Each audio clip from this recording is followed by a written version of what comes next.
So in this example, let's say I go to a website that is this website. So here, what I want to do is I want to click on try it button.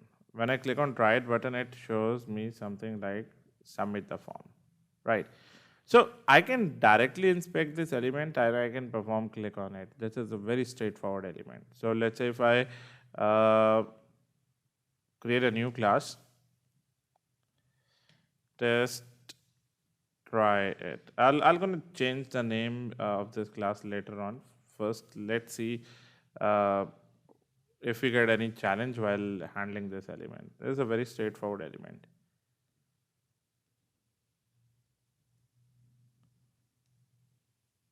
So copy this and paste it over here. Yeah. And now inspect this element, get the locator of this element, copy XPath, and we'll say driver dot find element by dot XPath this dot click, right? Simple. Let's run this and let's see if it clicks on that element or not.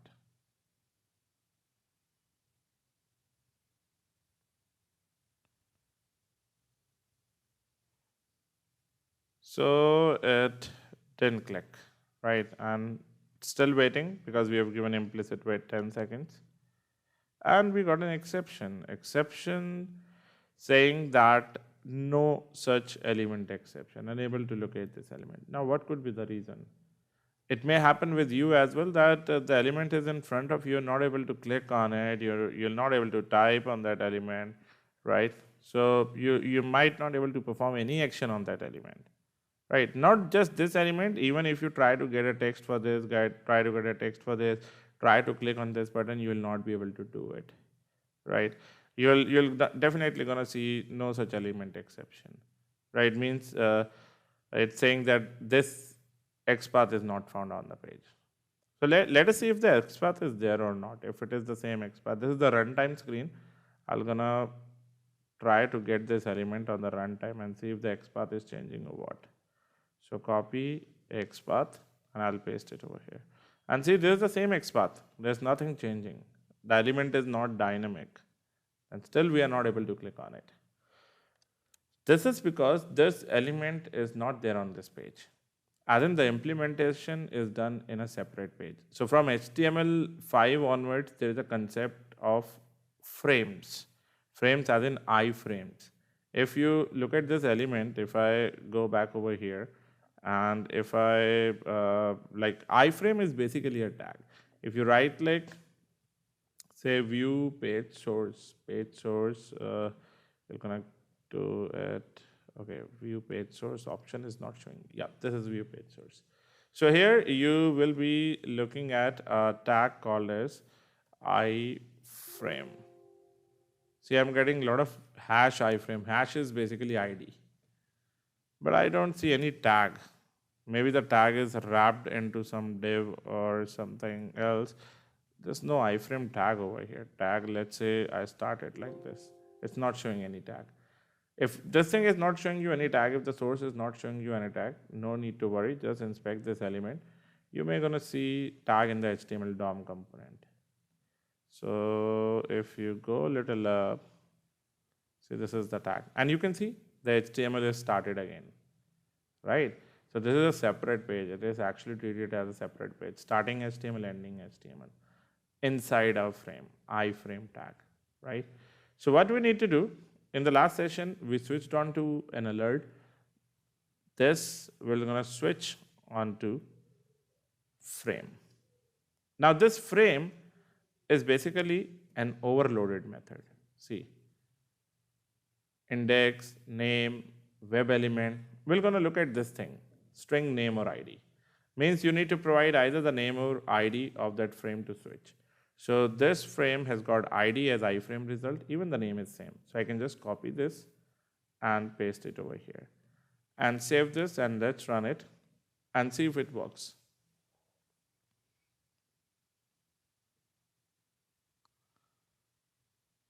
See, it worked, right? So this is how in order to handle elements on a frame, first we need to switch onto that frame and provided the ID, provided the name or n number of other things, and then we're going to click on it, right? So now what I need to do, like I want to find how many total frames are there on the page, and I want to get IDs of all the frame. So how are we going to do that? So it's something like, we know that iframe is basically a tag. So I can simply say driver dot find elements by dot tag name iframe, right? This will get all the iframes. I'll store it in a list of a web element type frames equal to this, and then import this. So frames dot size will gonna give me the exact size. Will tell me how many total frames are there, and then I'll write a for loop for web element frame iterate over frames and say frame dot get attribute ID. So from this ID attribute, I'm gonna come to know the IDs for all the frames. So just save this and run this. And let's see how many frames it shows. So clicked on it, and now it is waiting. Let's see. Oh, it showed 0 frame. Why? Why 0? We know that there is at least one frame that we have seen where we have switched on, right? So why it is showing as 0 frame? If you look at these lines of code, the answer is here itself. We are already switched on to a frame. Means our focus right now is inside this frame. Right, we are inside this frame. We are trying to search for an element within this frame itself. We are trying to find frames within this frame. Whereas all the frames are present on the main page, on the main window, right? So it may happen that there are at times frame within frames as well. But in this example, within this frame, there is no other frame. But on this page, there could be more than one frame. It means if I'm getting 0 result over here, so when I am switched onto this frame and after that I'm doing this stuff, I'm getting 0 result. Means after clicking on the button, if again let's say I want to move back and click on this run button, I'll not be able to do it. Why? Because this run button is on the home page. See, how you're going to come to know whether the element is inside a frame or not? If you right click on this element, just look at this thing. You don't see anything that says frame. But if you right click on any element inside this page, you'll get this view frame source, reload frame. If you right click over here, you might not see frame. If you right click over here, you might not see frame. Right? But here, wherever you click, you will see frame. So this way you'll come to know this element is inside a frame or not. Right? So in order to handle any element outside this frame, in order to again, after clicking on this, what you need to do, you need to switch your focus back to the main window. Right? So let's say if I don't write this thing over here, if I execute it before switching onto the frame. So first, by default, we are on the main window, right? So let's see if we get the desired results or not. And if you look over here, see, 5 frames. We got it. There is one frame without any ID as well. Right? So it depends on developer. He may give ID, he may give name, he may not give anything. Just an iframe tag. So this is your another assignment. You need to consider that this element does not have any frame ID or a frame name.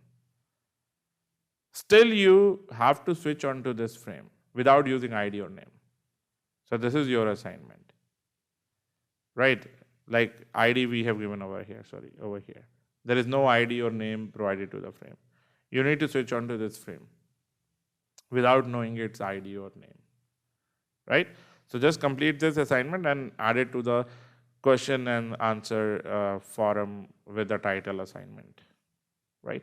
So, okay, now I got the results. Before I switch onto the frame, when I use this thing, I was able to do it. But when I'm into the frame, I'm not able to do it. Means after I have done the execution inside the frame, now I want to switch back to the main window. So how are we going to do that? There are a couple of ways, right? The simple way is to switch to dot default content. This will bring your focus out of the current frame, right, to the main window. So if I again run this,